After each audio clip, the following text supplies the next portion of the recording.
Bonjour, c'est Angoune. Alors, si vous aimez la chanson, si vous aimez la France, donc vous allez aimer Eurovision, bien sûr. Et pour ça, il faut regarder le 26 mai sur France 3.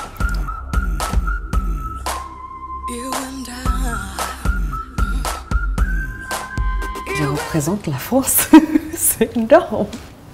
C'est énorme, c'est énorme cette responsabilité. Puisque ça fait 35 ans que la France n'a pas gagné, on m'a donné cette mission.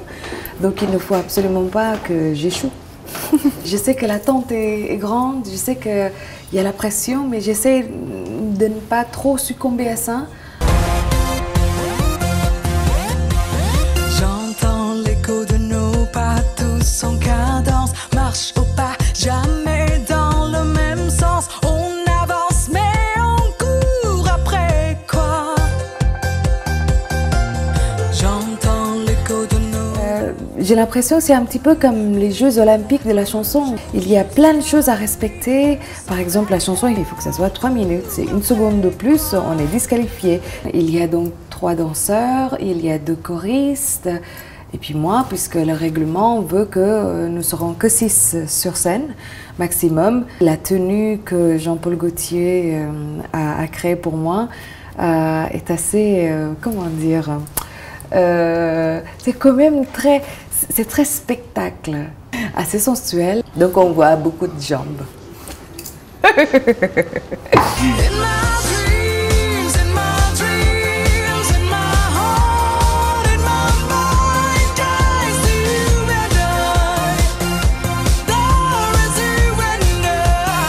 Je trouve qu'il est très important de chanter dans la langue du pays que vous représentez, mais en même temps, sachant qu'il n'y a pas beaucoup de pays qui comprennent le français, donc c'est pour ça qu'on a rajouté 4 phrases en anglais pour la compréhension. Eurovision Song Contest, c'est un concours de chansons et non pas d'interprètes.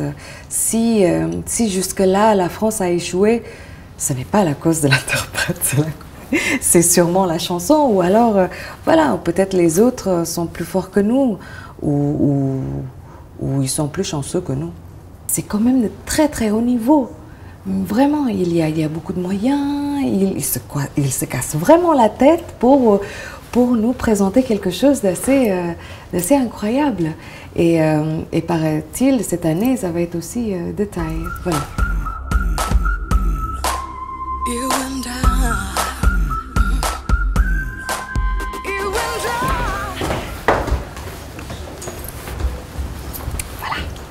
C'est bien, ils n'ont pas des chaussures qui font du bruit comme ça.